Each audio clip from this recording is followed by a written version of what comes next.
Hi guys, it's Kathy. I hope you're doing well. I'm so sorry. I'm so sorry. It's Kathy. It's 2 days in a row. If this was a job, I'd be fired right now. I'm so sorry. Anyway, I got some good stuff.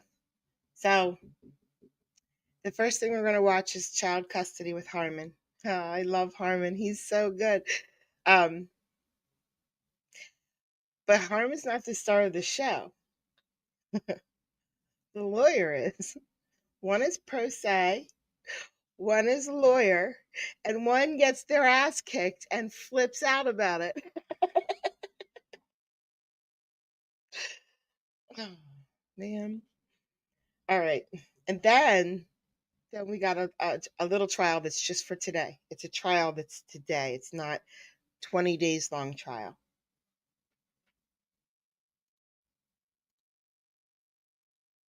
Here we go.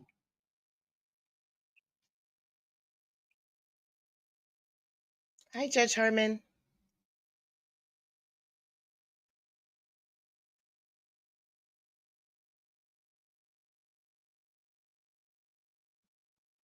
I'm scared to look at Discord. Oh, the dad's not here yet. Hold on. Let's get the father. There he is.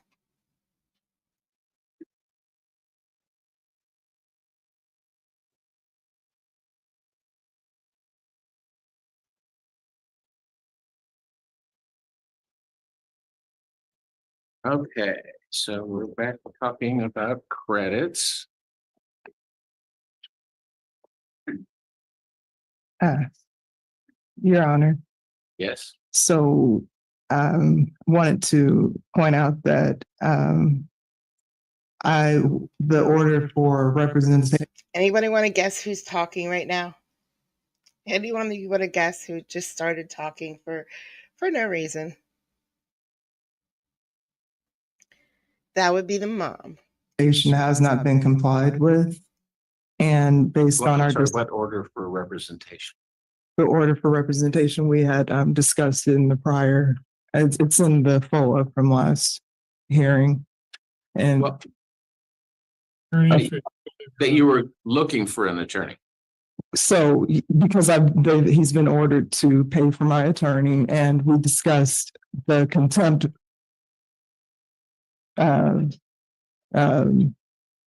status, and that I should have the place that was helping me file the contempt charges.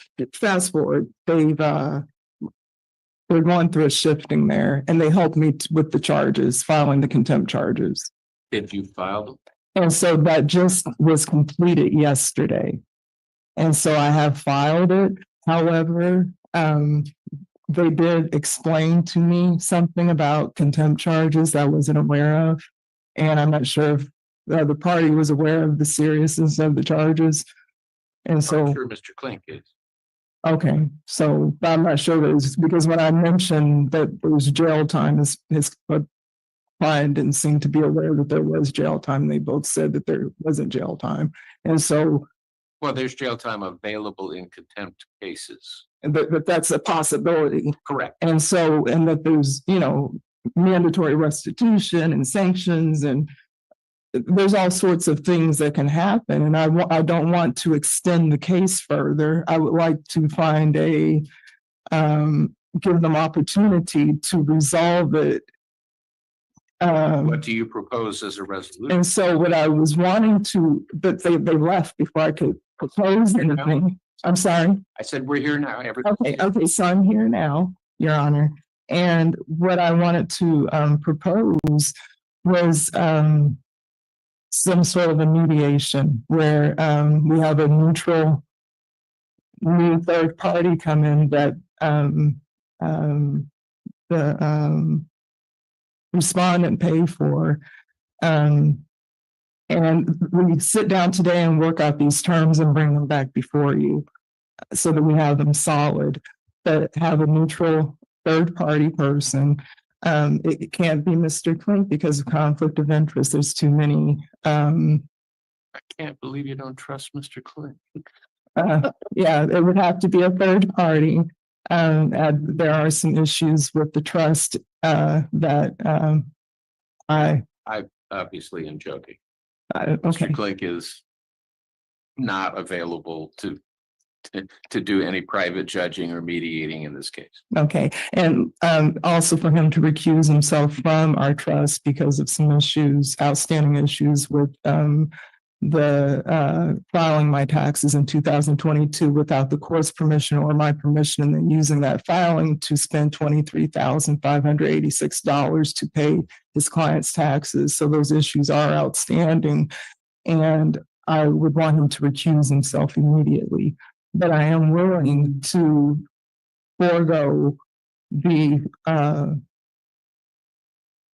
contempt charges that we filed if we could sit down and not, it has to be of his choosing, and he can make adjustments and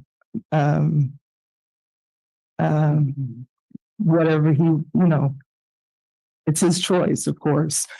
Work out an agreeable mediation, because we've been at this for like over 3 years. And this was a situation where we expected to be divorced within a year when we began. I feel like the process has been needlessly extended repeatedly.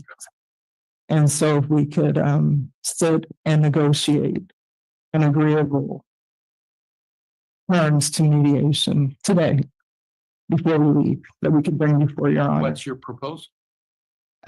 So my proposal would be what we initially agreed to, and respondent is well aware of what we agreed to. We had 200. I'm not. Okay, so we had. Oh, I can't see.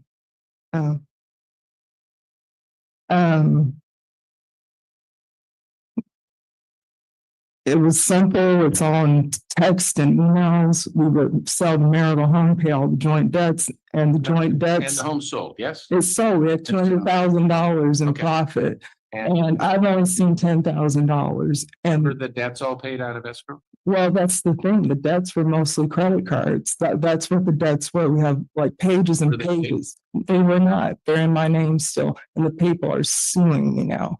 And so the first non-negotiable term would be, because in our divorce trial, Judge Onishi said that we have to like split it 50-50 now, but it's just outrageous because that $23,000 easily could have been paid from the $200,000. So that outstanding marital credit card debt would have to be paid without any further litigation, no further discussion. Paid by whom? That's the part where it gets confusing, because over these last 3 years, they've been spending out of the trust without my consent.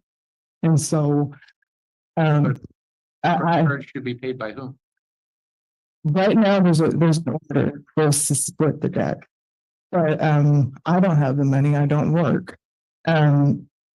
Both of those are really on the hook for it. But I believe that because the trustee failed to follow the court order that said to pay all marital debt, I think he should do forgot the name of it. Indemnity. Is your phone No. broke? Is your fingers broke? The trustee was Mr. Quinn. Is that what happened?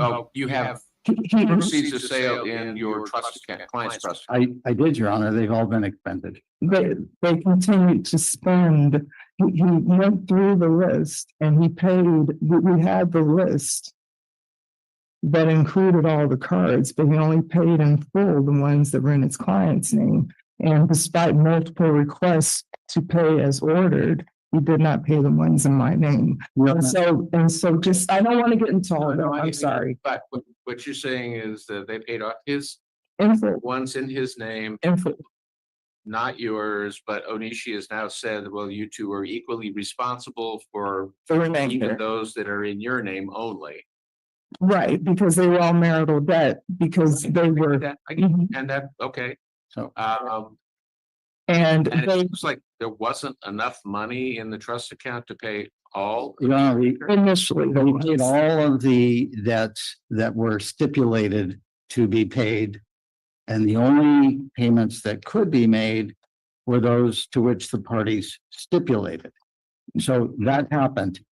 But what you don't know is that this is the issue set for trial for August 28th. So it's not before the court today. So if we have to continue with trial, then I will continue with I'll just continue with the filing that I've made because they have filed probably about 5 different sets of litigation accusing me of like all sorts of crimes related to this credit card debt and saying all different kinds of ways of why it wasn't marital debt when I've proven 4 or 5 different ways. Let me stop you for just a second. Mhm. Hasn't Onishi already said it's marital debt? He's already called it marital debt, but now they're screaming again. They're screaming again. And so I just want to stop the litigation, stop it Yeah, all. we want you to stop it too. And it's been almost 4 years. I want it to stop. answered it. And I don't want to go back and forth.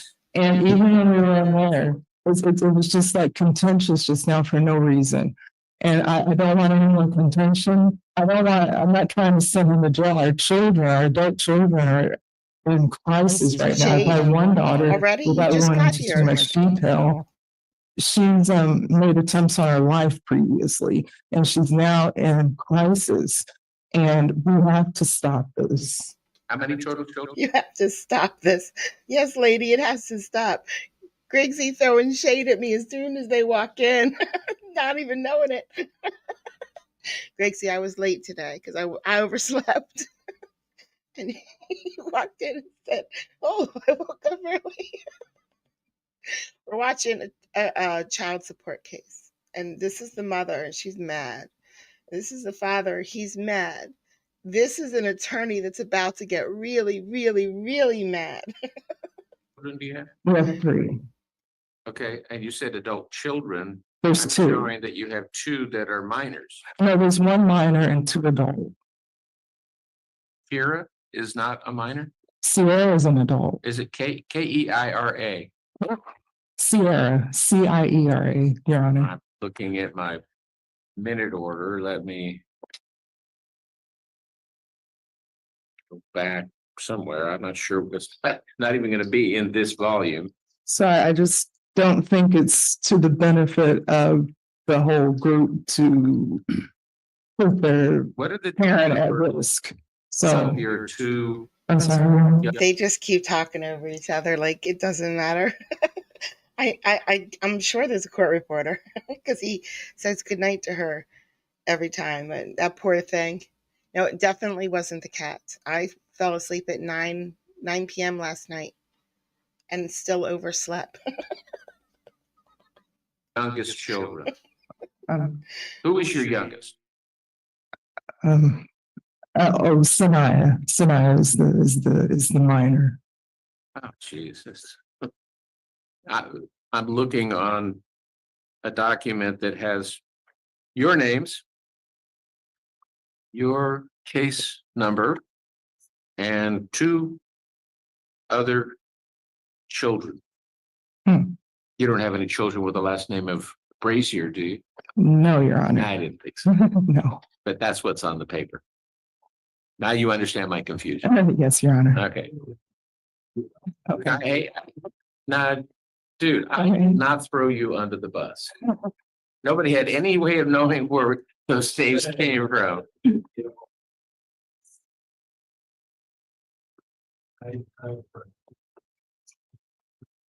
Okay, so.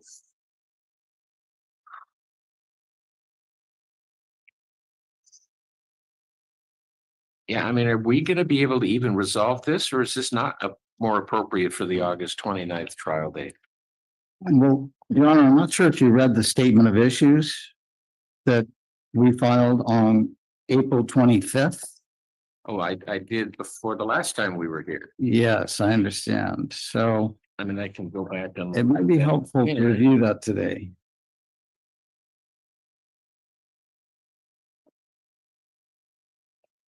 And I'm not prepared to litigate those because I'm not represented because They don't need to be litigated. She already agreed to the credit. I have not agreed because They- the credits have been incorrectly negotiated under duress. A vehicle is calculated incorrectly. It had no transmission. So it's incorrectly corrected. And I don't want to litigate that.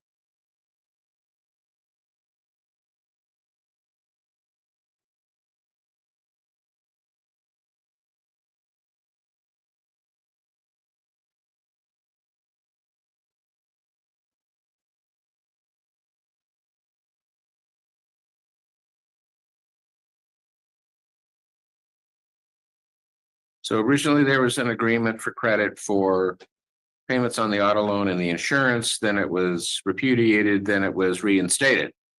Yes, and it was reinstated at the settlement conference on the eve of trial, as shown in Exhibit B, page 405.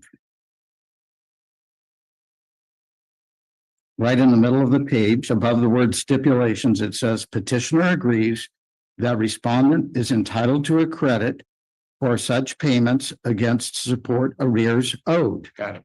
Under fear of duress, which is illegal according to California Civil Code Yeah, you were 1569. representing counsel, though. Yes, and I also was represented by counsel when they gave away through a stipulation my custody. They've made multiple errors in this case, and it always was because Mr. Klink was threatening bigger economic or legal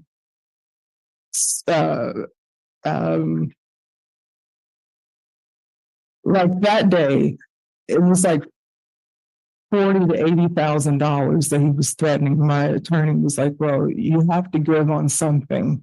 It was always a threat of something bigger, like something bigger. We're going to go to the judge and get sanctions against you. It was always a threat of some kind of harm. There was always threats. Well, first of all, Your Honor, That's okay. yeah. All of this is, So moving on from the car payments and the insurance payments. No, that's okay. so yes, other than that, the only thing is that there was a $2,237 payment that Mr. Dillard made in January of 2023 voluntarily right before, and he'd been continuously making voluntary support payments. And that was the last one before DCSS enforcement began, What? but he wasn't credited for that last payment. I'm looking at your pretrial statement and not seeing that payment unless I'm missing. It's under, at the bottom of page 2 under proposed 7 resolution. and 56. Oh, I'm sorry. That says for the auto loan. Yeah, I'm sorry. It was, item C on page 3. 2130. You gave me a different number. Sorry about that.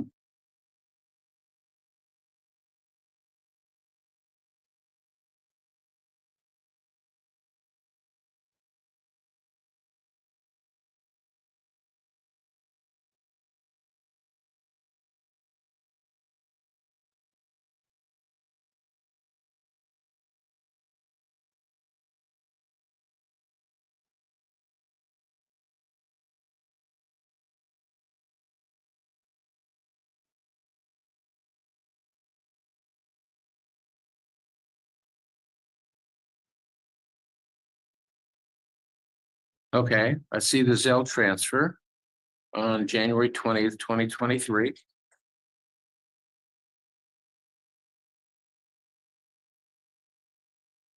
And there was another one in January Oh, on the 6th. no. What are you talking about? Oh, That's Just- new. So you can see that there were two payments in January.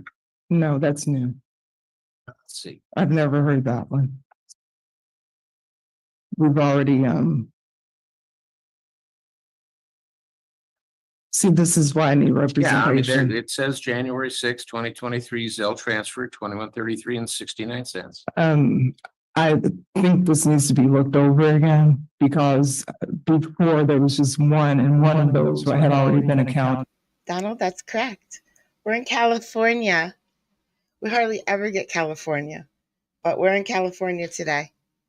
For. Sacramento. Your Honor, she's had this since April 22nd when I started. And this had been accounted for. One of those had been accounted for. You're suddenly saying two different payments. This is why I need representation. I have a traumatic brain injury, and it's more than once where he will double back on things because I forget details. What your Good job, pretrial Kelly. statement says is that what the audit missed was just the one payment. That's exactly right, Your Honor. I'm only pointing out the other payment to show that there were two and they only documented one. Got it. Okay. And so this hearing today was supposed to be for what was filed way back in 2022. And Judge Mize at that time said that we were supposed to wait until the end of our divorce to double back and take care of it or something like that. But that's what we were supposed to be here for. And but it was too complex, and that's why I wanted to be represented for it. Because there was like $20,000 in payments that were missed because child support services was not handling the case at that time, and the payments had been calculated incorrectly.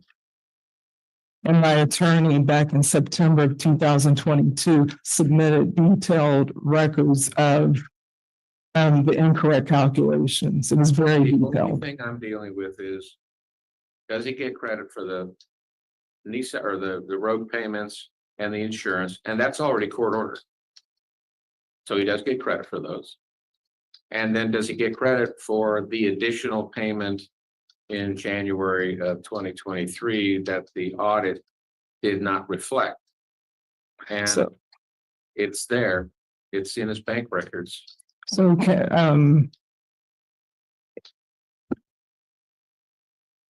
so they're rejecting my offer for mediation then? Is that what's happening here? Yeah. They've rejected it. Okay. And so What the offer was, mediation, pick a mediator, he pays for it. Mr. Klink? We're fine with setting a settlement conference if there isn't already one set. It would be, no, there is one. Okay, But this would be private mediator. no, we're fine with the settlement conference and using the pro tem judges on the date that's indicated. It's So- The date for the settlement conference is August 13th. August I'm sorry, 13th. wait. Thank you, Your Honor. No, August 19th. Oh, thank you. So I was wrong. It's this attorney right here that flips out. This attorney right here really melts down. want to proceed with contempt charges. Got it. And so what I'm asking for today is not to make any decisions on these because as we had said on the last time we were here was that this is was withheld off because I didn't have representation because he has not complied with the order. I don't have representation today. I'm supposed to have representation today. And what order is this that he hasn't complied with? There are two separate orders for Attorney's fee? attorney's fees that he's been fighting. He's come in this courtroom probably 3 times fighting. CSS and I have nothing to do with attorney's fees. They won't enforce it. I have no way of changing any other judge's orders for attorney's fees. Right. Your Honor, this was your order that you made for her to review these credits that we're asking for. You ordered $500 in fees for her to hire an attorney to determine that these credits were How accurate. much you fee? $3,500. Did he pay? No, he hasn't paid it. Oh, well, then she couldn't have hired an attorney. I know she doesn't need an attorney. It's just simple math. You just look at it 2 minutes, Your Honor. It's not just for that. I'm also for the completion of my case because That's completely different. I just ordered the fee so that you could have somebody to talk to you about this, because that's the only thing that I'm concerned with. I don't have anything to do with any of the rest of it. And so now we're asking for fees for violation of Family Code Section 271, frustration of settlement 3 times over now. I don't know how you could say that when I ordered fees to be paid so she could consult with an You have to attorney. go back to the beginning. She agreed to these credits. I don't- She repudiated the credits. She agreed to the credits. You show all the evidence. You might have, So I don't, hold on. mm, You might have an argument for fees down the road if she goes and consults with an attorney, but in the meantime, she hasn't had the ability to do that because he didn't pay the fees that I ordered to allow her to have that opportunity. Her repudiation of her settlement agreements predates these attorney's fees. And maybe that attorney that she would consult with about all of this would tell her that. And your fee order wasn't even reasonably necessary because anybody can see. Did you appeal? What's that? Did you appeal it? No, I didn't appeal this. I And denied it. Well, you didn't. Okay. The papers were rejected by the clerk and I think it was months later. it was denied. It's in the paper. It's in the court record. It's It denied. hasn't been set aside. Sorry, It hasn't been. it hasn't been set aside. That's correct, Your Honor. It was denied. The set aside was denied. We tried to have it set aside. It was denied. And it's the stipulation that was made under duress. It was made under extreme duress.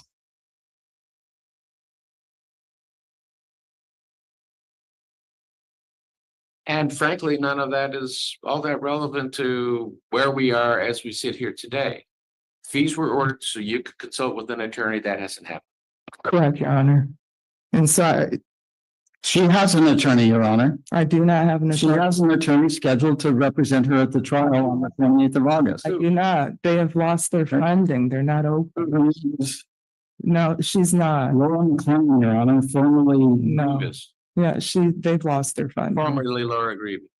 Yes, yeah. She's not representing me. They lost their funding. I have no attorney, Your Honor. And she was pro bono.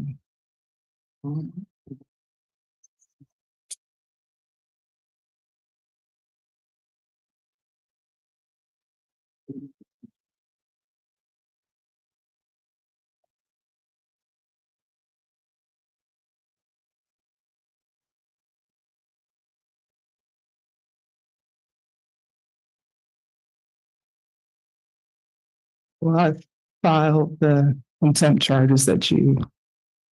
Yeah, you told me about. I know. Okay.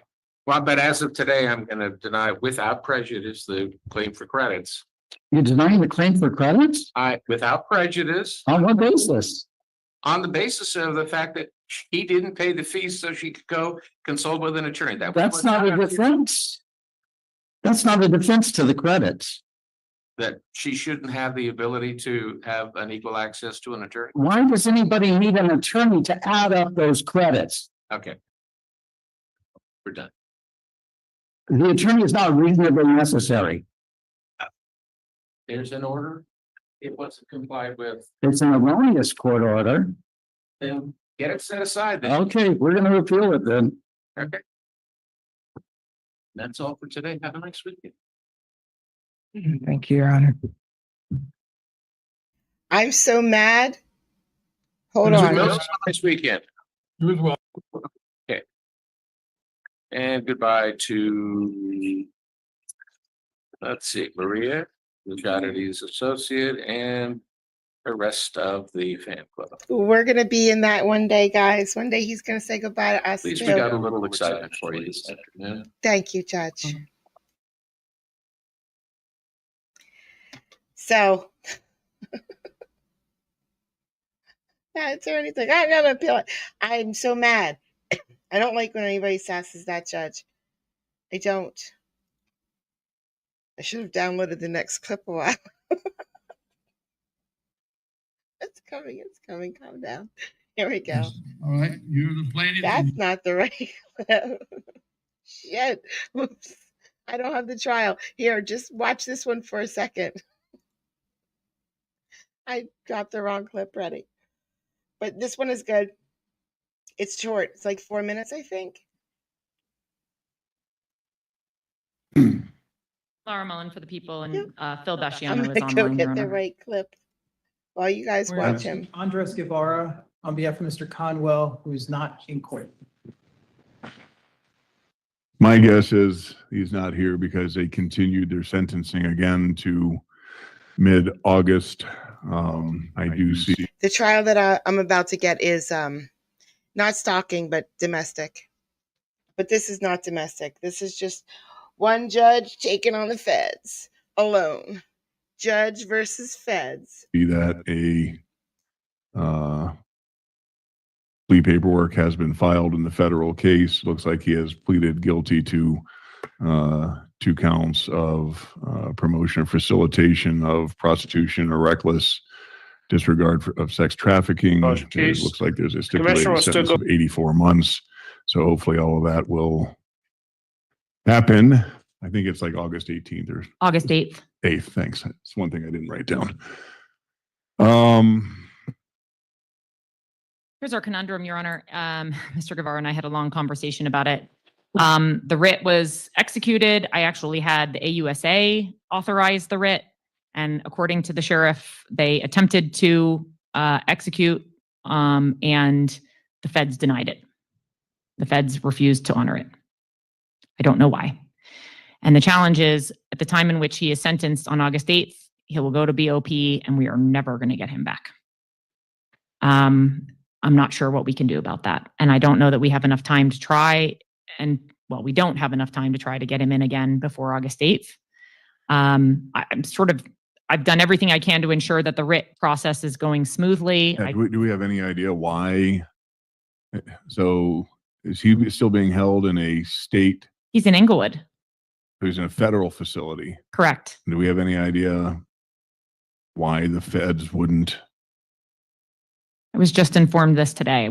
I believed that everything was a go for them to bring him in today. And one of the reasons that we utilized the AUSA in the execution and sort of authorization of the writ was so that would If be. you present me a notice to show cause why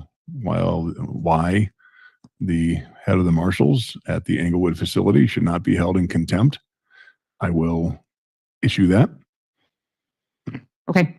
They need to realize we are an independent sovereign, that supremacy clause of the U.S. Constitution does not mean they get to ignore state courts. That is not what the supremacy clause means. When's his sentencing? August 8th.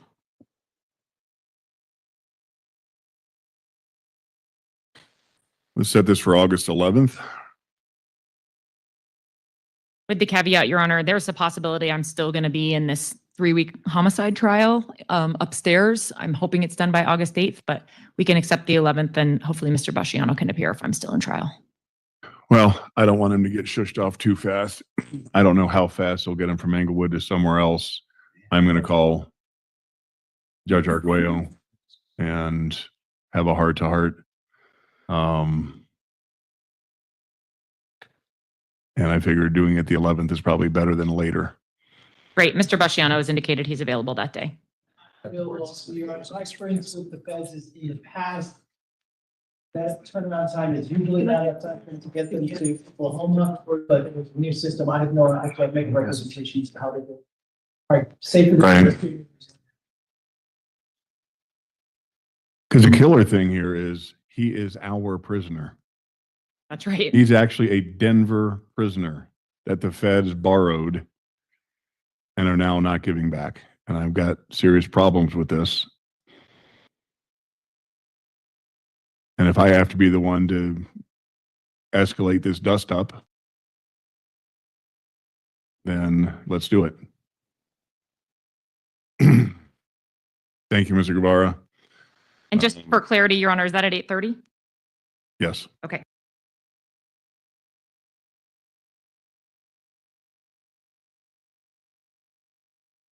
That went so fast. It's still trying to get down here. My Elkhart judge is still just taking her time. Okay, I think I got another 5-minute one in here somewhere. Maybe? Question mark? No, I don't.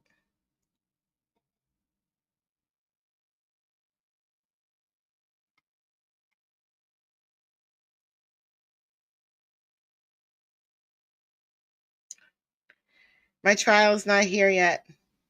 Stand by.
It has 1 minute. 1 minute.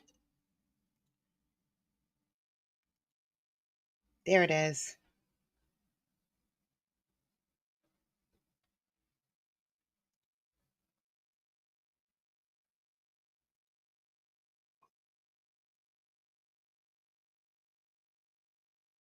We're going to Elkhart, Indiana,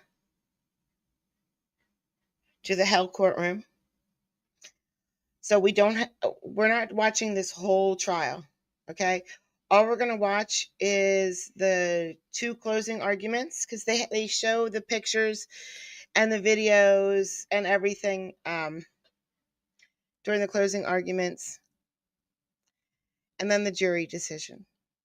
And then after the jury decision, you guys have a choice to make, because after the trial is over, everything starts all over again. You'll see what I mean.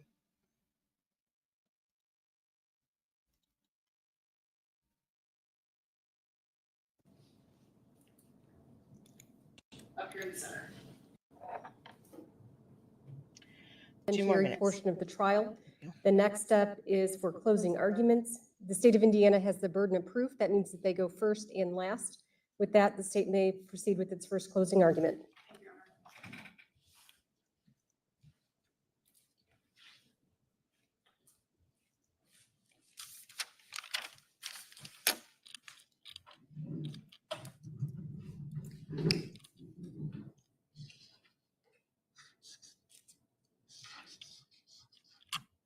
I need help.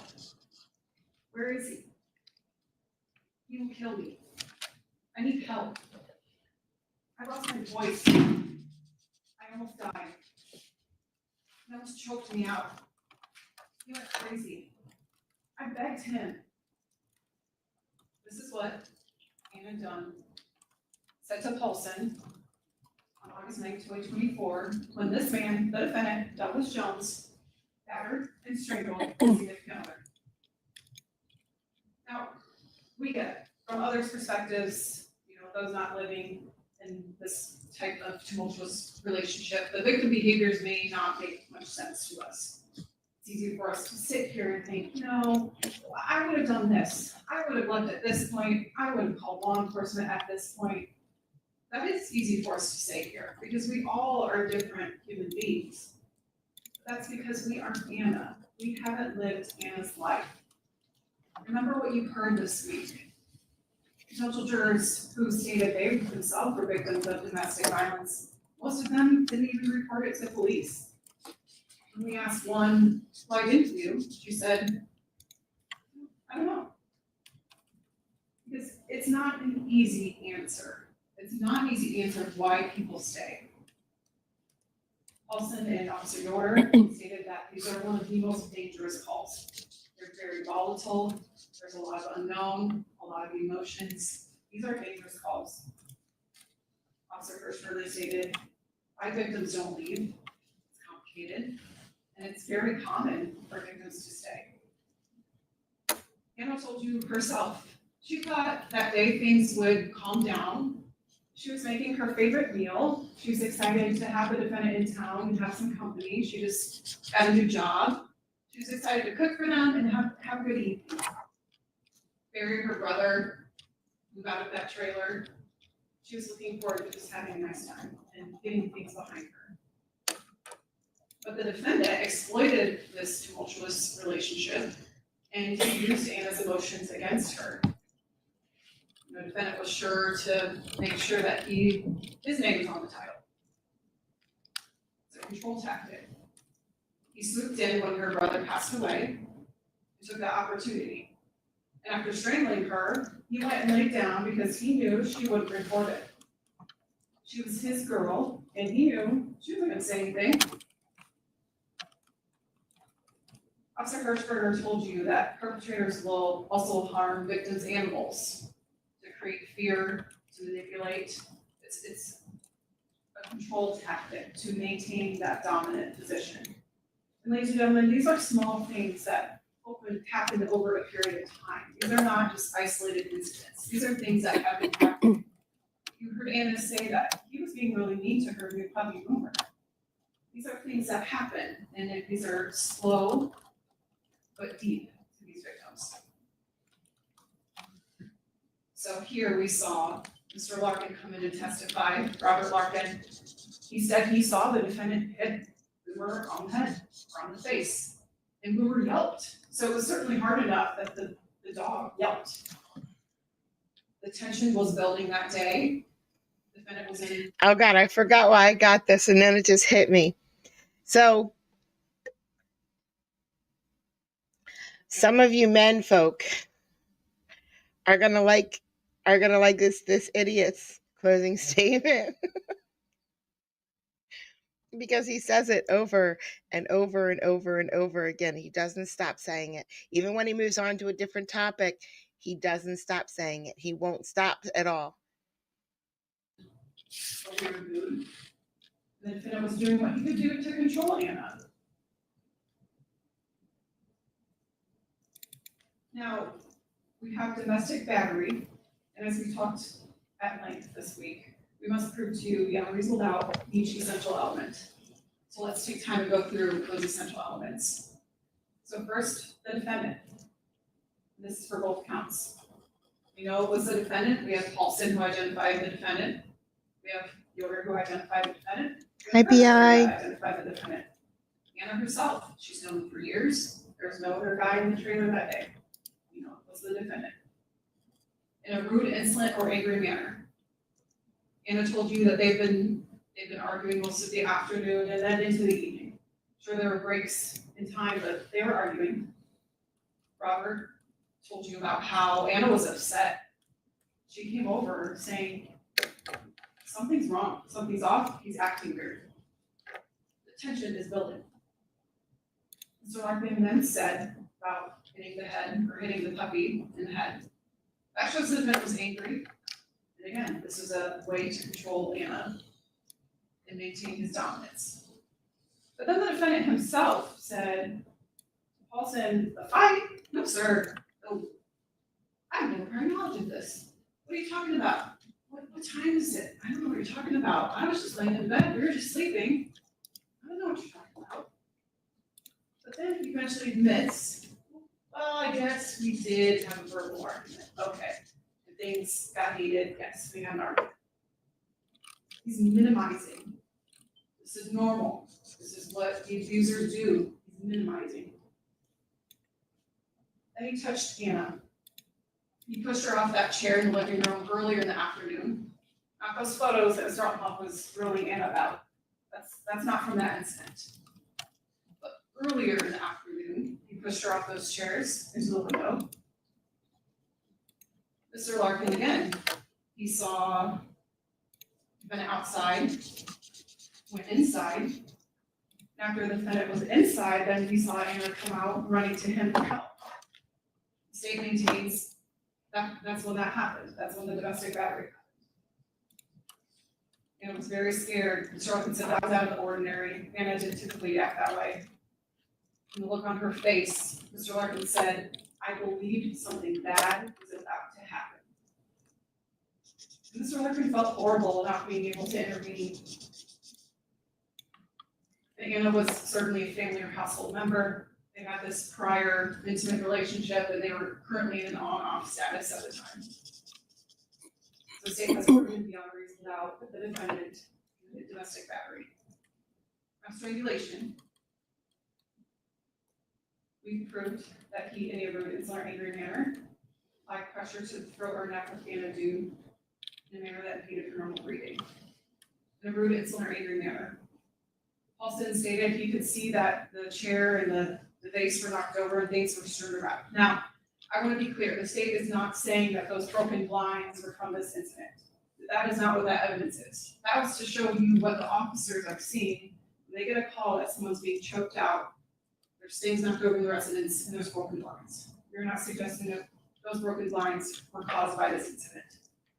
That was just to give context to what the officers are seeing in their observations.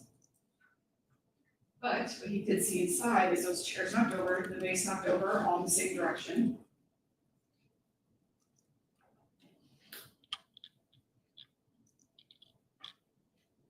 It's in hell.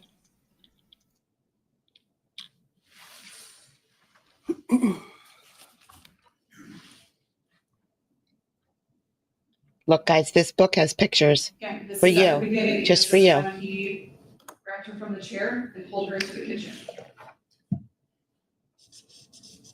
We have Anna's behavior with Paulson when Paulson first gets on the scene. She jumped when Paulson came through the door. You saw on the body cam, she was startled. And she refused to come out of the bedroom. Even with the police there, she still didn't want to come out because she knew the defendant was on the other side of that door. She still didn't feel safe even with the police there. She thought she was going to die. She kept repeating, I need help. Where is he? I don't want him to hear me. He was going to kill me. He was going to kill me. That's real fear. There was a reason she never called 911 herself. She was terrified of what he had just done to her. She told you about that. She tried to play it cool. She laid down, just also trying to get her bearings and her breathing under control, and discreetly text her sister. Had she made a phone call, it would have been more obvious that she was asking for help, and who knows what would have happened.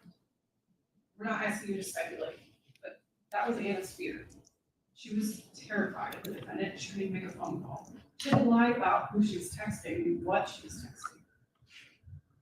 And Anna told you about the look in his eyes of who's strangling her. He was pissed. So state has proven he did this in an insolent or angry manner. Now applied pressure to the throat or neck of Anna Dew in a manner that impeded the normal breathing and blood circulation.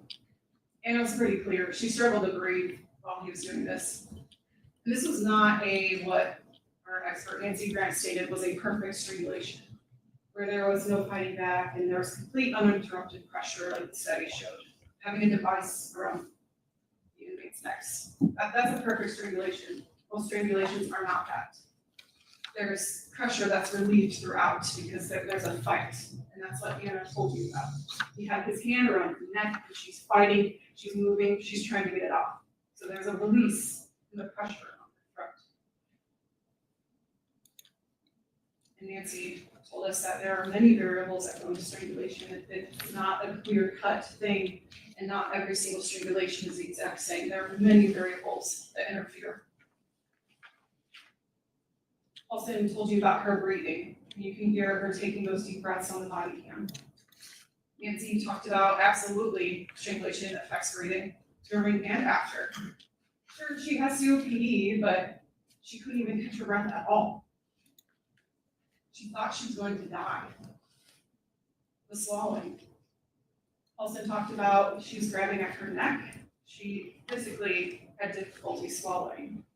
And you could tell that she was forcing herself to swallow. Hirschberger also observed the same. Anna told you herself, it was difficult to swallow. She couldn't swallow even liquids for weeks afterwards. And that's because, as we heard, there's internal damage that happens very quickly. Very quickly. And Anna's behavior. Paulson said she was frantic. disoriented at times. And we saw her on the body cam when he came in there and said, turn the music down. You see her go like this. She can't even figure out how to get into her own phone to turn on her own music. The defense lawyer is the star of the show, though. He's the star of the show. Because she is so disoriented because she just had his hand around her neck.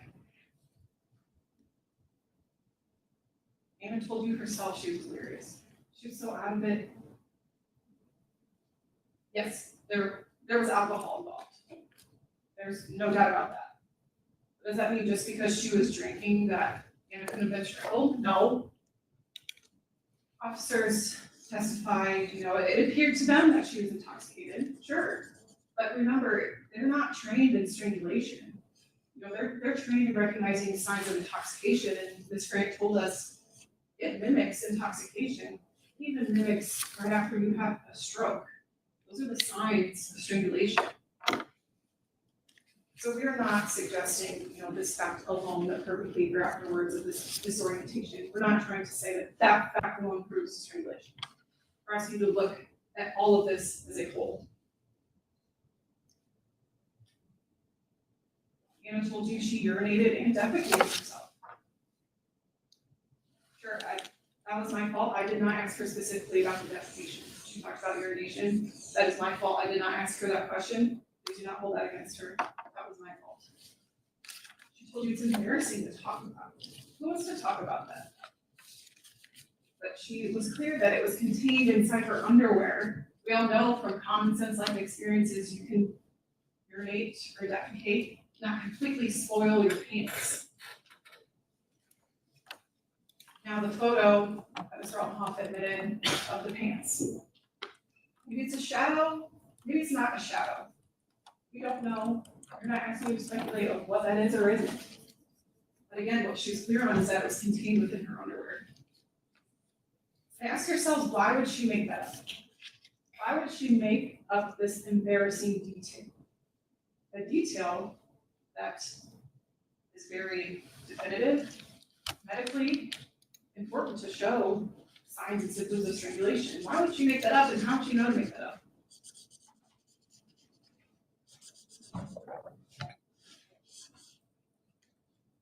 And while visible injuries are not common, The judge is highlighting a lot, and I don't know why. for strangulation events, we do have visible injuries. Nancy, Ms. Grant even stated, absolutely, you can have a fatal strangulation and have no visible injuries whatsoever. You can die from this and have nothing on your neck, nothing in your eyes, nothing on your chest. Because what it has to do with is surface tension, not force. Meaning there can be a large force behind the pressure, but there's still a visible injury on the surface of the skin, so like a pinch. So that's the surface tension. That's what we're talking about. There's still that force behind it that will impede your breathing, your blood circulation.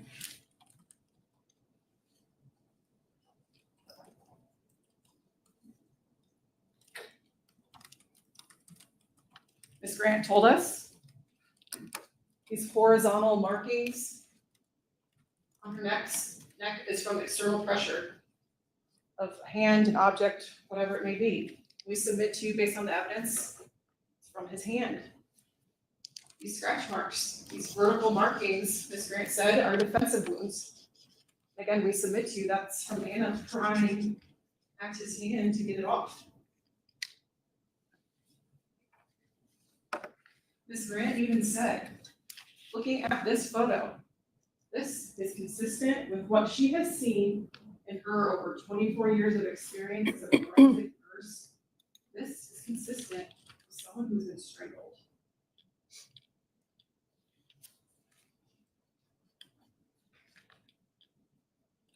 You see those markings? If you look closely, you can see another scratch up here in the center. Defensive wound. And we know that he was more than capable of applying this pressure to interrupt her breathing and blood circulation. He's much larger than Anna. You saw little Anna in her fluffy boots. She's small. Ben's much bigger than her. She even said that. He overpowered me. And don't forget his comments to the officers. I'm an 8th degree, 12th degree black belt. Everyday urban combat. If I touch you, I got you. I'm gonna break a phone. I'm gonna break a finger. I'm gonna break something. That's what he said. That came out of his mouth. He said that to the police. Absolutely. He was able to do this. Nancy told us about that it only takes 4.4 pounds of pressure to block the veins in the neck, 11 pounds of pressure to block the arteries. So there is no doubt the defendant was able to do this to Anna and cause this damage. Anna said it felt like her eyes were going to pop out of her sockets. That's a significant detail to remember that. Your eyes bulging because there's so much pressure at your neck. Your eyes are going to pop out. Ms. Grant also talked to us about trauma and when things that are traumatic, just generally, your hippocampus, so the memory-making part of your brain, is not working. This is because of your fight or flight reaction. So that hippocampus in your brain, when you experience something traumatic, blood goes from your brain to your extremities. It's getting ready to fight, flight, freeze. That's what happens to your brain. So in a traumatic event, these memories are not getting encoded normally because your blood's out here. When you recall these memories, you try to remember, it's like rearranging the Post-it notes. That's the example she gave. You have all these facts all just spread out, and you're trying really hard to put them in order, but putting them in chronological order is very difficult. In the strangulation, the external pressure cuts off blood flow and air flow to the brain immediately. The Academy of Neurology, as Ms. Grant told us, said any amount of pressure causes brain damage. That's how devastating the act of strangulation is. It's devastating, it's quick. Some people don't even remember being strangled. That's what Ms. Grant told us. People will come into the ER, don't remember. And trauma, by itself affects the brain, but when you add the physical act of strangulation and cutting off the blood flow, airflow, it's expected to have breaks in memories or missing pieces that are missing forever. Maybe some can be recalled and be triggered, but if a victim is unable to answer every single question in perfect chronological order, should we just ignore their experience? Well, you can't remember what time it was, you can't remember what you're wearing. That didn't happen to you. We're not going to consider you. No. Anna's told us several times. He's almost done. Understand. She's trying to remember. For my questions, for Mr. Altenhoff's questions, she was trying to remember as good as she could. Now she doesn't understand why she can't remember, and that's frustrating for her, but as I just discussed, as you heard this week, we understand why this is. And it has long-term effects. She feels damaged. She can't even date anymore. She doesn't even want a man in her trailer. She had to move from that trailer.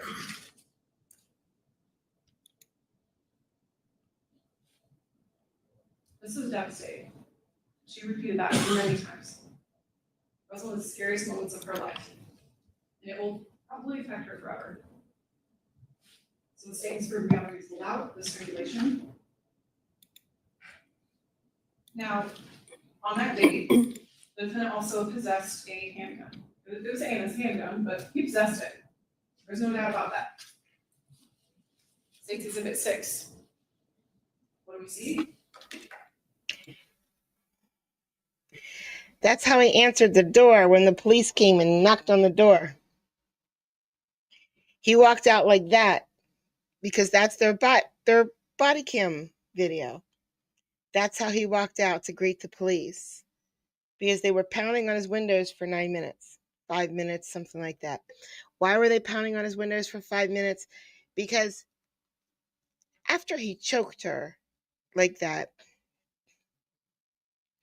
He thought, well, she's not going to call the police. She's not going to call for help. She's not going to do anything. I'm going to bed. So he went to bed, and she did. She went to bed right after it. She did not call the police right away because she was scared. She was just texting. She texted her sister instead. So there's pounding. He grabs the gun to open the door, but he's a felon. And that's a gun, and he's a felon.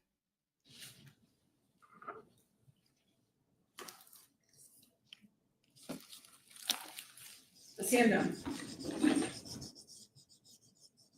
That's a handgun. A real handgun. In his hand.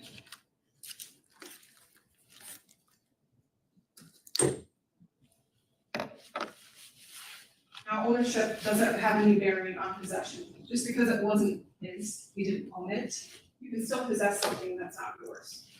That's common sense, and that's what the law recognizes. You can possess an item even if you don't own it.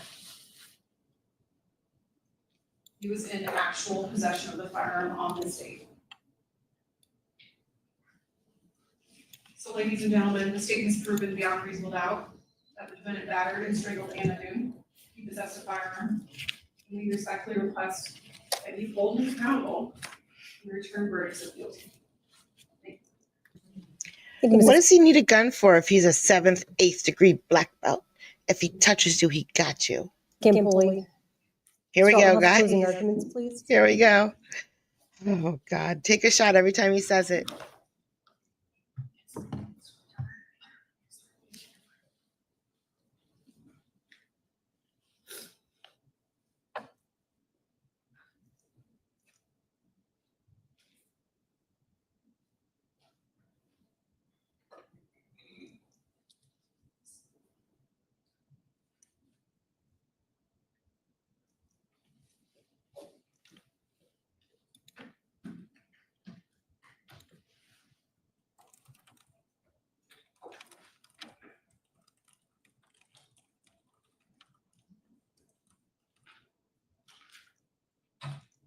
Do you remember what I told you about the problem with the whole lie is?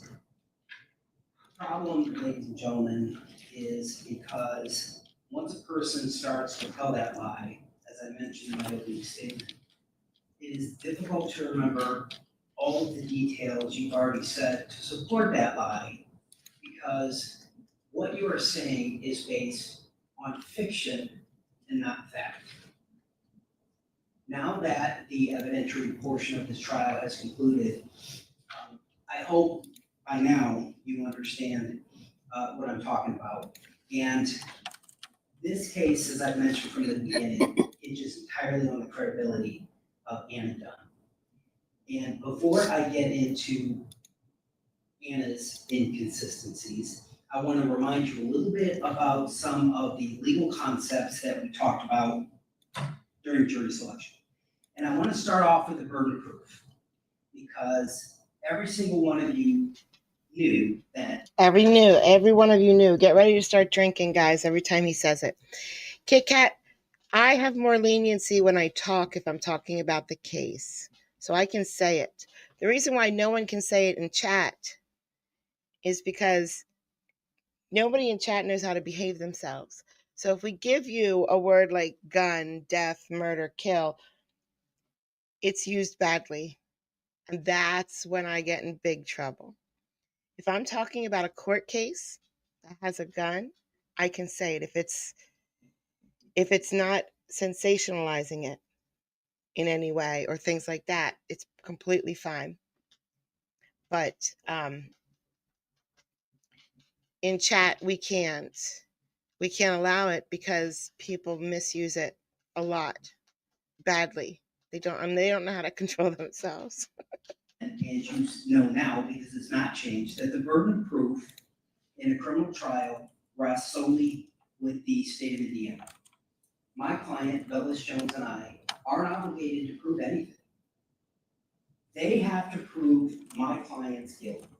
We do not have to prove Doug's innocence. And they must do so, the state, because it's their burden, they must prove this case with each and every one of the elements alleged beyond a reasonable doubt before you could return a verdict of guilt. So with those legal concepts in mind, let's talk about the evidence that has been presented. Now, when we were doing jury selection, both sides asked each and every one of you, what is it you look for to determine whether or not somebody's telling the truth? Especially somebody that you had never met. Now, some of you said their behavior while testifying. Some of you talked about corroborating evidence, things that might help support what a person claims happened. But the one word that came back up again and again, from my recollection, was the word consistency. Consistency matters. Consistency in their story, consistency in their version of events, because consistency matters when you're telling the truth. And with that in mind, let's break down the testimony that you heard today from Anna Dunn. And I want to start off, first of all, with the signs and symptoms of strangulation. Now, we heard not just from Officer Paulson, who took the stand and talked about his years of experience as a county officer, about the signs and symptoms of strangulation. We also heard from Nancy Grant, who talked about the signs and symptoms of strangulation. And one of the most telltale signs to show that somebody has been strangled is whether or not they urinated or defecated themselves. And as Nancy Grant explained to you, that is because when you start to become unconscious from being strangled, your body is starting to shut down. And you lose the ability to control the contractions of the parts of your body that would normally stop that from happening. That is why somebody who's being strangled can lose the ability to control their bowels. And I want to start off with Officer Paulson's testimony, because he told you that he was the first officer on scene, along with Officer Yoder. He told you that he talked to my client, Doug Jones, briefly outside, and then he went inside, and his body camera showed that he went inside to talk to Anna. Side note, he went inside with the permission of my client, who not only said, here's her name, he also told Officer Paulson exactly where she was in the trailer so he could find her. Now, Officer Paulson told It's a trailer. Did you think he wasn't going to be able to find her in the trailer? Did you have to tell him where she was in the trailer? you that, first of all, before he goes in, as he's approaching the residence, there are a couple things that I want you to remember about his testimony. He said, first of all, as he approached the residence, and he got very close, he didn't hear any cries for help. He told, coming from inside the residence, he told you he didn't hear anybody screaming. He told you that he did not see, as he's looking in through these blinds that were broken, that he did not see anything illegal going on inside the residence as he approached. But he did go inside and he spoke with Anna. And when I had Officer Paulson on cross-examination, I asked him, are you familiar in your training experience as an Elkhart County Sheriff's Department officer, are you familiar with the signs and symptoms of strangulation? And he said yes. And he told you that one of those signs is somebody involuntarily urinating or defecating themselves. He told you how much time he spent inside that small trailer with Anna. He told you he got very close to her as he was talking to her, so close that he could smell the alcohol on her breath. He told you that Anna gave him her version of what happened. And this is moments after the police arrived. And so I asked him, Officer Paulson, please tell the ladies and gentlemen of this jury at what point during your conversation with Ms. Dunn she told you she defecated herself. Remember what his response was? She didn't. So I followed up.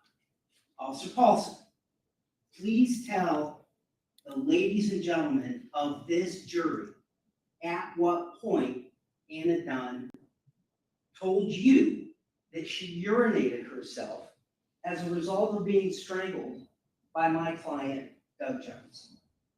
And his response was, she didn't.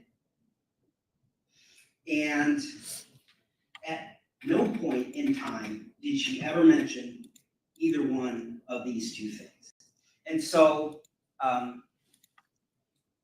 Joe, if you could share the screen, thank you. So I handed him these exhibits, and this is Defense Exhibit A. And I said, okay, well, if she never told you about it, Officer Paulson, this is from your body camera.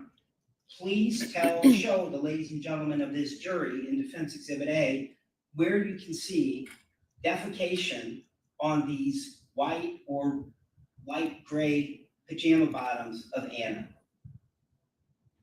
Initially, he told me, I don't see it. On redirect from the state, Ms. Campoli got him to say, well, there appears to be some discoloration here on her rear end near her leg. Gentlemen, that's a shadow. Make no mistake about it. That is not Prove it, Sona. defecation. Tona, prove it.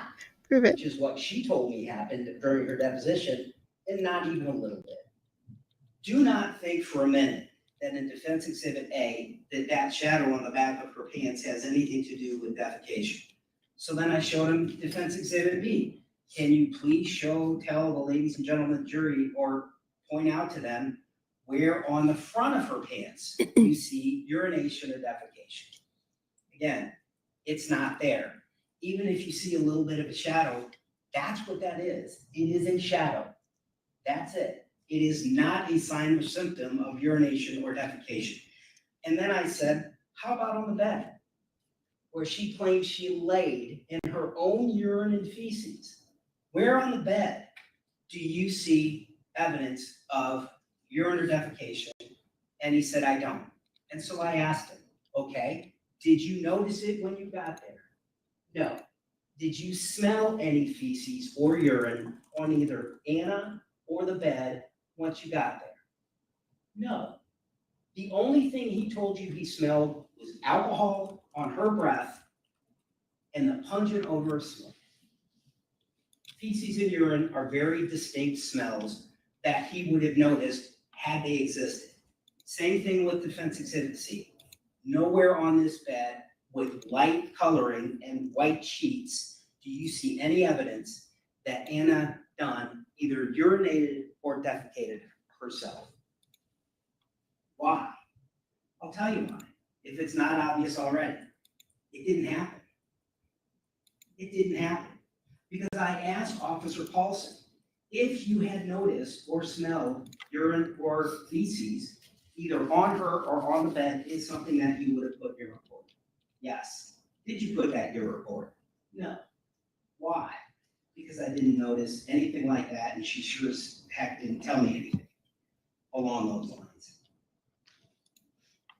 And I'm telling you it's important because 4 months after Anna Dunn claimed she was strangled by Doug Jones to the point where she urinated and defecated herself and was fighting for her life, I took her deposition.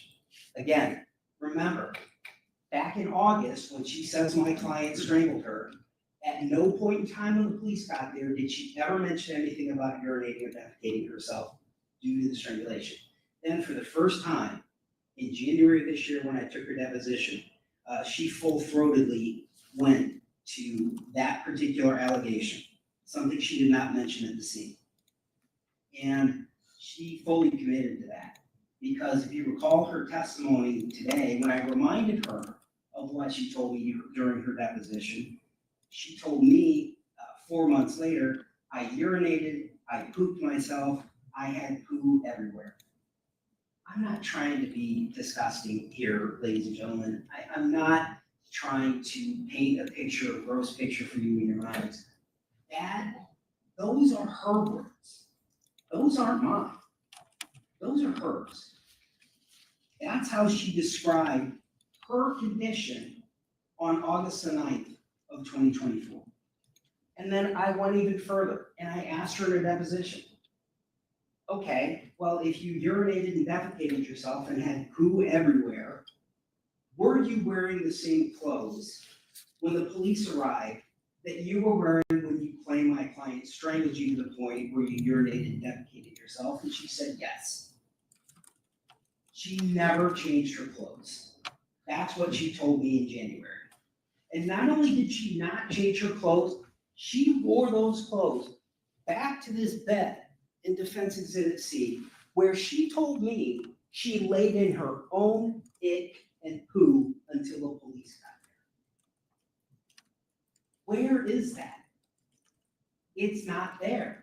This is not a minor detail that either Anna Dunn or the state of Indiana can explain away. It is a major inconsistency that goes to the heart of her credibility. Now, we know from Defense lawyers have to pass the bar, which is hard to do, I hear. So they're supposed to be smart, right? They're supposed to be smart people, right? My Lord. Officer Paulson's testimony, and from the sworn deposition that I took, that this did not happen at the scene, her urination and defecation. And I also want to remind you of Officer Hirschberger's testimony. Officer Hirschberger told you she also spent, I think she described it as an hour and a half inside the small trailer with him. And I asked her those same questions. At what point in time did Anna mention to you that she urinated and defecated herself? She didn't. Did you smell any urine or defecation while you were talking to her? I didn't. Did you notice it on the bed? No. Did you see it on the bed? No. If you had, would you put that in your report? Yes. Why? Because that would have been important to me. Important enough to put in my report. Why is it not in her report? Because it didn't happen. For the first time, 4 months later, now she's claiming that it did. And it goes to her credibility. And I want to draw your attention then to Nancy Grant, the state's own expert. When I was cross-examining her, and by the way, I want you to remember that Nancy Grant, as great as she was, explaining about signs and symptoms of strangulation and the things that you can look for, she did not treat Anna, okay? She doesn't know how Anna got those injuries. She didn't treat Anna. I'm going to talk about that a little bit more in a little bit.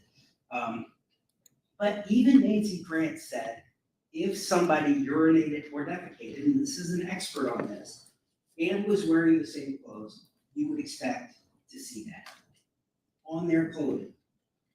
And it's not there. And it's not there, ladies and gentlemen, because it didn't happen. Now, I want to talk a little bit about the kitchen where Anna claims that my client strangled her, and as she described it, she was fighting for her life. And again, she claimed that this happened in the kitchen, in front of the kitchen sink. And so I want to draw your attention to Defendant's Exhibit E.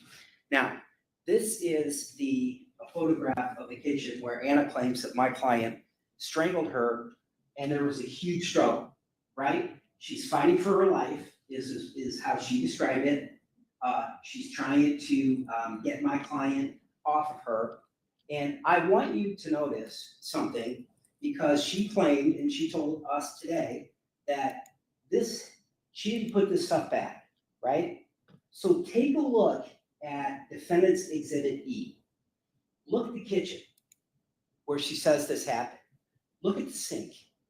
There's a rug down here that is undisturbed. There are items on the countertop that are undisturbed. There is a washcloth draped right over the sink where she claimed my client had her bent over backwards, strangling her to within an inch of her life as she's fighting back. Look at how pristine this is. And when I asked her how, I believe she was strangled. I do. I believe she was strangled. I just think that she was strangled here. Because how did that stay? The wind blows and mine is on the floor. Okay, it's the cat's, but mine is on the floor. You know? So I think that she was right here. However, look at the rug. These two things bother me a lot because, okay, these are far enough back. I think that she could get strangled and not knock all them over. I can see that. This is a little harder to swallow, and this is a little harder to swallow because rugs in the kitchen, they slide everywhere. But I know there's scratch marks on her going down on her neck. I can't remember if he has scratch marks on him. was it that these things are still in the same place and undisturbed if my client was strangling you to within an inch of your life? I don't know. I can't explain it. Well, I can explain it. It didn't happen. It just didn't happen. Just like she didn't urinate herself, and just like she didn't defecate herself. Ms. Campoli said that Anna couldn't remember things and she didn't know why. I know why. I hope you know why. It's because she was making things up as she went along, and she couldn't remember things that she'd said in the past to make sure that she was being consistent today. Other inconsistencies. Anna told Officer Paulson that my client slapped her in the face in addition to strangling her. When I asked Officer Paulson if he saw any evidence to corroborate that, he said no, that he didn't see any evidence that had happened. When I took Anna's deposition and I asked her that same question, she said no, he didn't smack me or slap me. He strangled me, but he didn't do that. It's a small detail. I'm sure that's what the state's going to get up here and say, but it's not. If it were an isolated small detail, then maybe you could explain it away. But it's yet another layer of inconsistency that goes to Anna Dunn's credibility. Again, something small when she was speaking with Officer Paulson. You know why I didn't notice that at first? Kit Kat or Randy. Because I can't reach those. I can't. I would never be able to reach those cabinets. And you know what? If I asked Anthony to go into the kitchen and empty the dishwasher or something like that, that's where he would put everything. That is exactly precisely where he would put everything. I haven't had rice-a-roni in, I don't know, a couple months. You want to know why? Anthony put it on the top shelf. So now when I make dinner, buttered noodles, kids, mac and cheese, kids, mashed potatoes. But nope, you can't remember rice-a-roni because I'm not asking him to get it for me. I'm not asking him to go into the kitchen and reach for that rice-a-roni and pull it down for me. And I'm not dragging a chair out there so I can get it. I'm just going to have to buy more. And eventually, one day when I clean out that cabinet, just throw them away because they're gone from me forever now. I'll never see my rice-a-roni again. She told him, and she committed to this when she was talking to him at the time, that Doug strangled her with 2 hands. Now she's saying it was 1. Okay, again, the state is probably going to get up here and say, because they have another chance to talk to you, I don't, but they do. They're probably going to get up here and say, hey, gentlemen, she's being strangled. Of course, she's not going to pay attention whether it was 1 hand or 2. Again, in isolation, maybe I would agree with them. But it's not one inconsistency. It is yet another inconsistency that goes back to the fact that she's making this up as she goes along, and she cannot keep her story straight. Just like I told you, the evidence would show. Her raspy voice, again, She herself admitted to the officers, and she admitted today when I had her on cross, that her voice was raspy before this incident. She talked about the fact that she's been a smoker for quite some time. She has COPD. Because she was a smoker, that can lead to a raspy voice. Even Nancy Grant told you that heavy smoking is certainly one of those things that can cause changes in somebody's voice, including becoming raspy. That is a reasonable alternative that we're offering you from the defense perspective. And I just briefly want to touch on the fact that this house, ladies and gentlemen, the blinds, the drywall, this place was a mess before this incident happened. So when you look at the photographs that the state showed you about the blinds being broken, just keep in mind that those things happened before this incident allegedly occurred.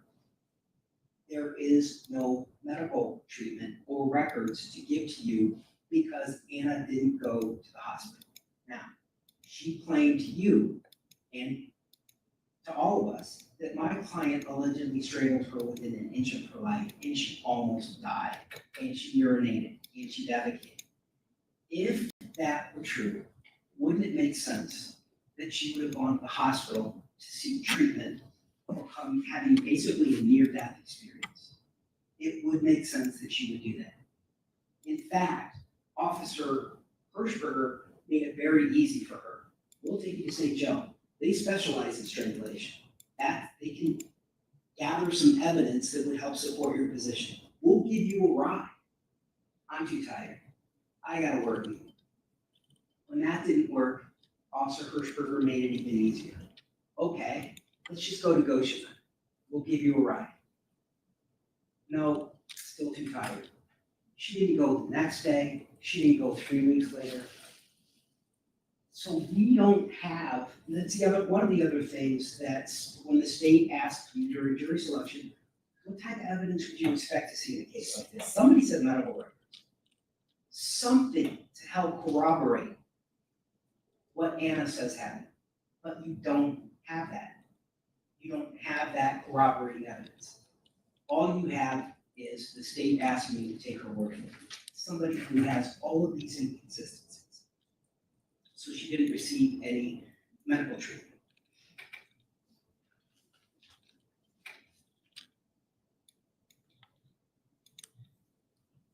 Briefly, the neighbor, Mr. Larkin. I mean, he said he was so concerned that he didn't call the police. He must not have been that concerned. He allowed her to go back to her place. He must not have been that concerned. He never went to check on her. Just please keep that in mind as you consider the state wanting you to look at that testimony. And then briefly, I definitely need to talk about her injuries. Now, States 19.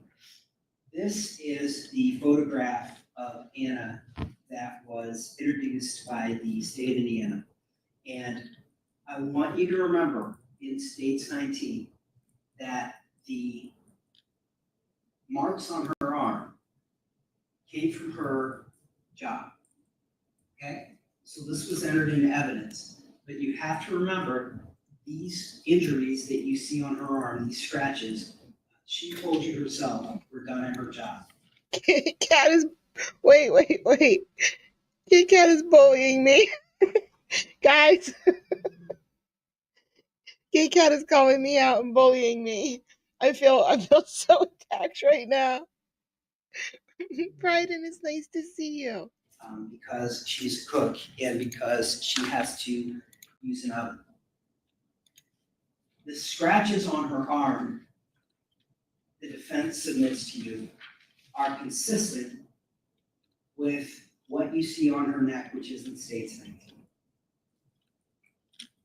So we're asking you to consider that to be a reasonable alternative to what the state has shown. Consistency matters, ladies and gentlemen, because it goes to credibility. There is reasonable doubt all over this case. And this is why my client exercised his constitutional right to a trial by jury. Now, I told you in my opening statement that this case, when this case was over, I'd have a chance to come back. If you were in the Netherlands and you were sitting at a park with a grabber and every lady that walked by, you just how long would you go to jail for something like that? What kind of what kind of law is there against that? And talk to you. And at that point, at this point now, I would ask you to return the only verdict that makes sense in this case. That is a verdict, ladies and gentlemen, of not guilty. He made a few, but he just screwed it up absolutely completely. He hitched on to that one topic, which doesn't really even matter overall. Okay, it was a good passing point that he could have said, she lied, but he was on it for how many minutes? And it said it over and over and over again. And the people on the jury are like, okay, well, that really doesn't mean he didn't strangle her, because it just doesn't mean that he didn't strangle her. And if she said that he did, and he can't prove that she did, she didn't go to the hospital. I mean, it was stupid. It was just stupid. And, That whatever. is what Doug and I are asking you to do. We are asking that you hold the state of Indiana to its burden and conclude that that burden has not been met. No, if you grab We're asking you to boobies find as that they walk claim. by, just Douglas boobs. Jones. Boop, boop. Thank you, Mr. Altenhoff. Ms. Campoli, rebuttal closing arguments, please. She's quick. She's not a long time. She already did most of her stuff. All right, guys, is he guilty or innocent? Is this man guilty of strangulation or innocent?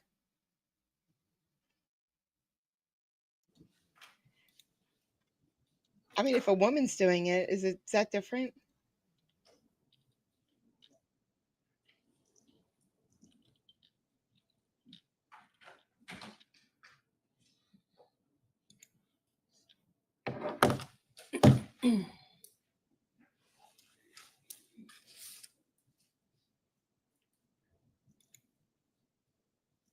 Ladies and gentlemen, this is exactly why victims don't come forward. This is exactly why it is easier to stay quiet, stay with your abuser, take it to your grave. That's why. This is a common defense tactic, the smoke and mirrors. The smoke. You can't see what you're actually seeing. The mirrors. What you're seeing is not real. This is not what you're seeing. That's a common defense tactic. We understand Mr. Altenhoff is doing his job. But this is what happens. And this is why it's unfair for victims. We lay out the evidence for you to see, and defense comes in and brings the smoke and mirrors. They want to distract you from the defendant's choices and his actions and focus solely on the victims. Again, this is why victims don't come forward.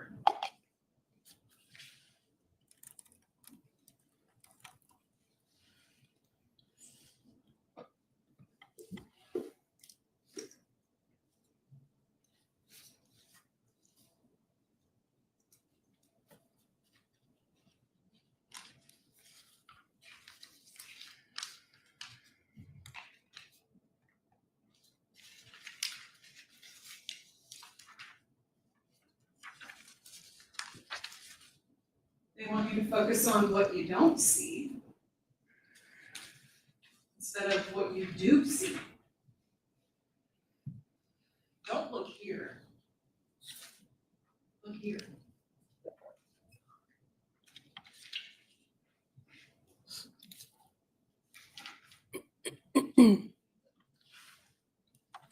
Under the law, the current state law in Indiana, is testimony is enough. The uncorroborated testimony of one witness is sufficient to convict, even if the witness is the victim. The uncorroborated testimony of a victim, if you believe that victim, is enough to sustain a conviction. That's the law. Again, it's up to you to decide, but this is the current state of the law in Indiana. The courts recognize it, Indiana Supreme Courts, Court of Appeals, one witness testimony is enough. So let's place ourselves in her shoes. This wasn't the first time they've had an argument, it's nothing new. Escalated, she went to Larkins for help. But she went home to where her puppies were, her family, her belongings. She didn't have anybody else. Her brother just died. She didn't have a relationship with their son. Her family's all over the country. The defendant's name's on the title. That's by design. She couldn't kick him out. It's legally his trailer too. Even though he doesn't live there, his name's still on the title. So what choice did she feel like she had? This was still her home, her safe place. She had nowhere else to go. Then after the strangulation, she was trying to catch her breath. What sense does it make for her to run away or to try and fight back? If ran to the Larkins for help. You saw Mr. Larkin. I don't believe he would be of much help, unfortunately. I know he wanted to. That wasn't an option. So she did what she could in that moment. She laid next to him, secretly texting, not calling. She did want the help. I know some of us would have maybe made different choices, but remember, we are here for his choices, not Anna's. Victims don't always act how you would expect. That doesn't make them less credible.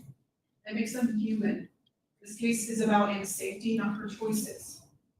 And parole behavior doesn't just become legal because the victim makes a bad choice.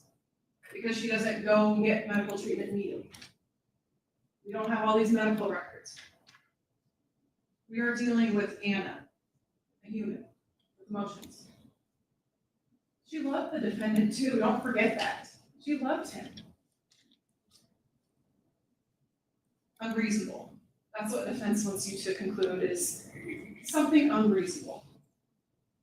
There's only one reasonable interpretation here, that the defendant is guilty. They've been trying to cast doubt and speculate that the marks on her neck are from work. Sure, she said the marks on her arms are from work, and we're not saying they aren't. But then to jump to the conclusion that surely these are also from work. There is no evidence of that. Do not ignore the real evidence in this case regarding the marks on her neck. And ask yourselves for what? What would be the motive for Anna to lie, to go through all of this, to sit through a deposition and be asked a bunch of questions by us, by the defense, and to come in here? Did she look like she was having a great time? No, not at all. What motive is there for her to be making this up? She didn't want to be here. These things just don't make sense. What defense is trying to cast doubt on, it doesn't make sense, it's not reasonable. You are the sole deciders of credibility. How do you decide? Again, we look at the totality.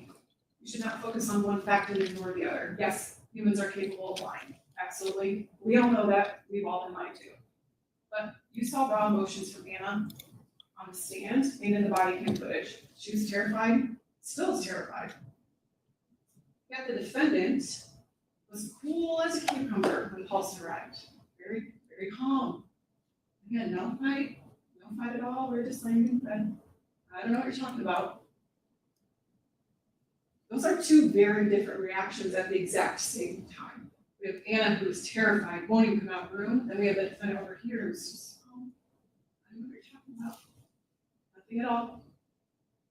Think about that critically. Why is that? Who has more motive to downplay and smooth things over in that moment? Who? That guy. Because he knew what he just did. He knew. Downplay and mitigate. Then of course, he changes his story from, well, nothing but, okay, I guess now it's verbal. That was about 2 hours ago. No, not physical. Minimizing. Then Dr. Jekyll turns into Mr. Hyde. So first, very calm. Then he's talking about disarming the officers, unprompted by the officers. Why is he doing that? Ask yourselves, why is he doing that? Why is he bringing this up? because it's a control tactic. This is what they do. They control the narrative. They try to manipulate, even the officers. So if he's going to do this to the officers, you can only imagine what he's been doing to Anna. He says, I'll shoot you just as quick as you pull it out on me. Immediately, alarm bells are going off with Hirschberger and Yoder. So much so, Hirschberger takes a few steps back. This is textbook domestic abuser behavior. These psychological attempts to intimidate the officers to dominate the situation. But we agree with Mr. Umhoff. Consistency matters when you're telling the truth. Absolutely. Sure, there were some things that Anna was confused about. We can't remember. Again, we've already gone there and nauseam discussed why. But again, let's go through the consistent things that she said in her deposition and here today. That earlier in the day, the defendant got up out of his chair and pushed her so hard she went flying off the chair, thought she was going to go through the window. Said that at the deposition, said that here today. They argued some more, then things spiked down. She made a nice dinner, but the defendant just had an attitude.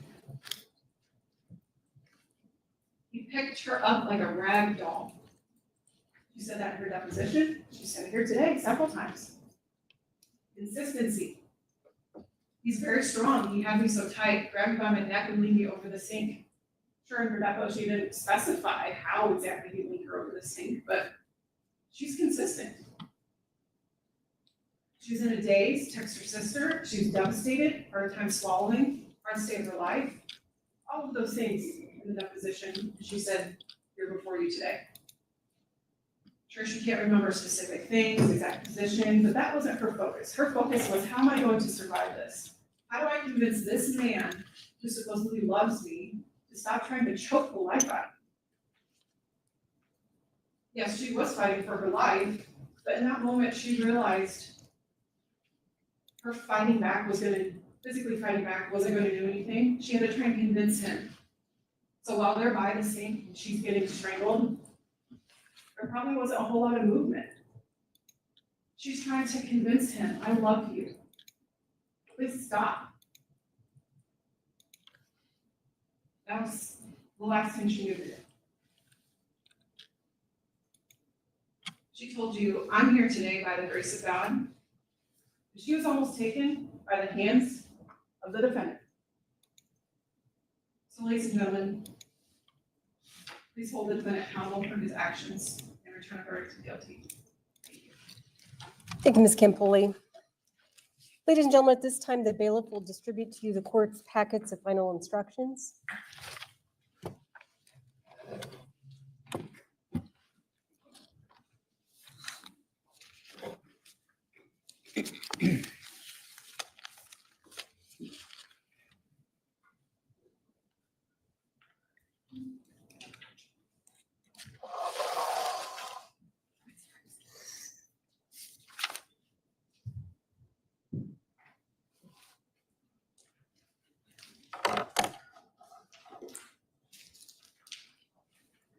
No, we are not doing jury instructions. Let me get the verdict. Better get the verdict. It appears that everybody has a packet, just like the preliminary instructions. I will read these out loud to you, starting on page 2, where it reads at the No, top oh, of the page, hell you instruction will. number 1.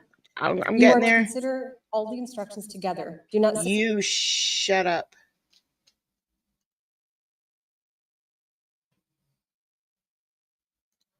Yes. All right, you're the plaintiff and you go first. Tell me what this is about. Okay, on September That's the, wrong.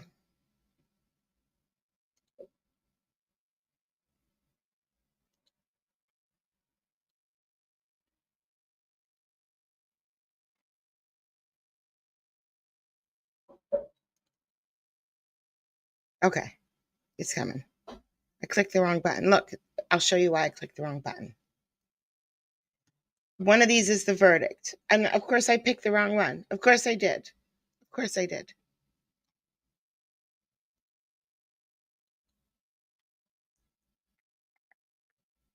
And I'm properly muted. No, I'm not. Whoo, professional. Okay. Now, before I get to the verdict, we're not going to go further than the verdict, but this is what happened after the verdict. And I'll tell you why I can't go further than the verdict. This is the verdict right here, right at the very beginning. And then because of the verdict, they had to do an entire another trial with the same jury. But she's not there, just him. This is just because of him. And that's her closing statement. And then they send the jury away, right? They send the jury away. They send it, boom, they turn off the live feed. So they have a whole nother trial because of this verdict. They pop right into a whole nother trial. And we go through it and we watch it and we watch it. And then we watch the whole trial. We watch the closing statements and then we're waiting. We're just waiting for the jury. And then they turn the live feed off. So there's no verdict on the second trial. So we're not going to get into that. We're just going to get into the verdict.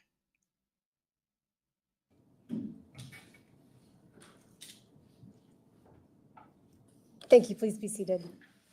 Ladies and gentlemen, the court has been advised that the jury has reached a verdict. I will have the bailiff collect the verdict forms from the jury foreperson, please.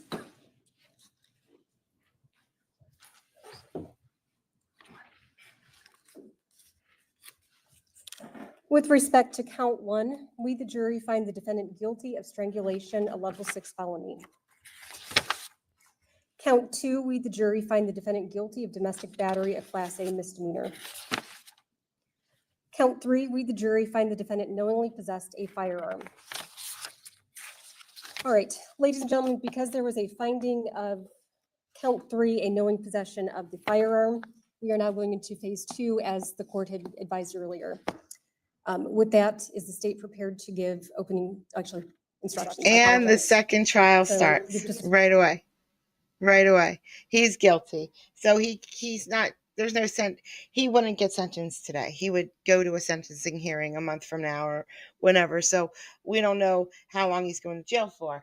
Except, listen, I'm just going to play a little bit because hold on, you're going to find out something. I'm just going to play a little bit of her opening statement so you understand why he's a felon. Read the instructions. I'm glad that we are not listening to freaking instructions.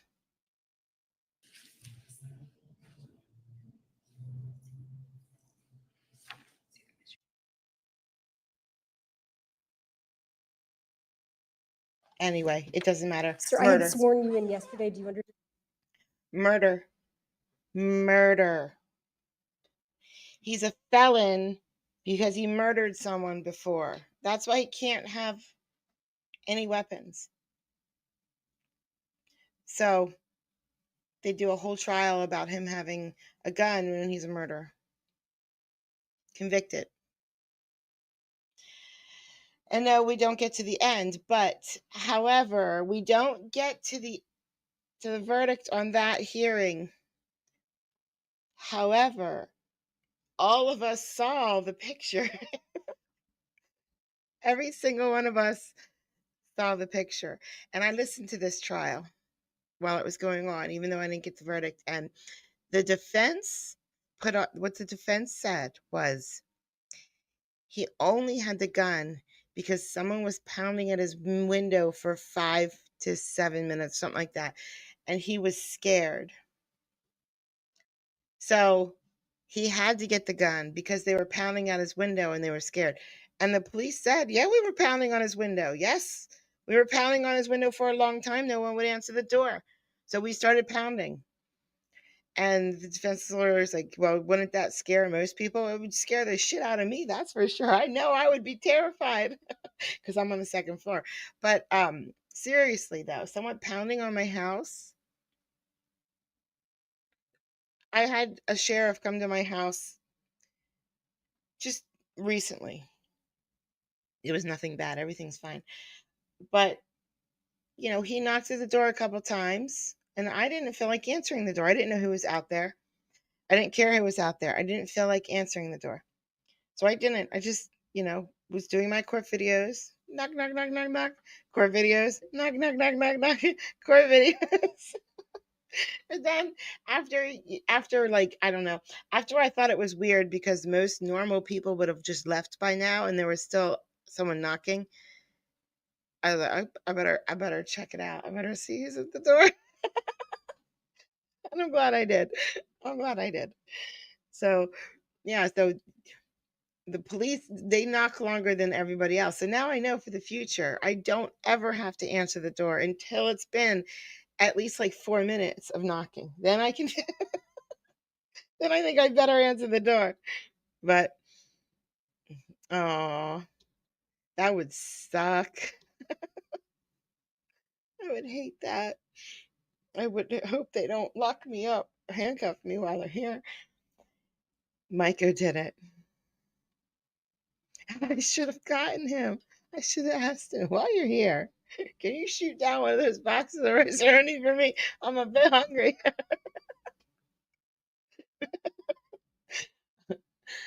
Anyway, I'm going to OJ now. Thank you so much for coming out, guys. I really appreciate it. I got to do OJ. Oh, no, we're not going to stop OJ till 9:30, and I have to get a video out at 11. That sucks, but I have an idea. I have an idea how I can do it both. I can do both at the same time. I got this. All right, guys. I'll see you again real soon. Have a great day. Thank you for coming out. Bye, guys.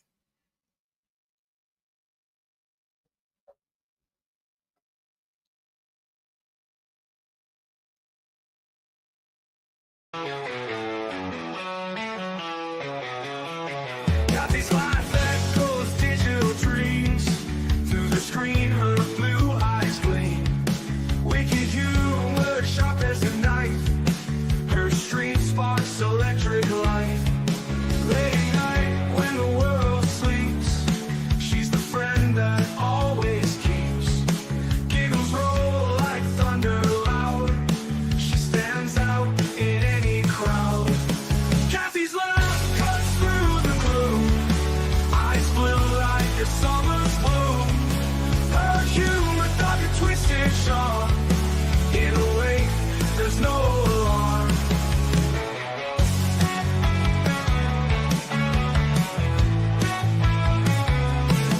Freedom tales late into the night. Her laughter feels just right. Even when my world turns gray, with a giggle, she lights the way. Her eyes hear a sky so blue. In her jokes, there's a truth so true. With extreme, she brings the light. Turns dark days into bright. Kathy's laugh cuts through the gloom. Eyes blue like a summer's bloom. Her humor dark and twisted sharp. In a way, there's no alarm.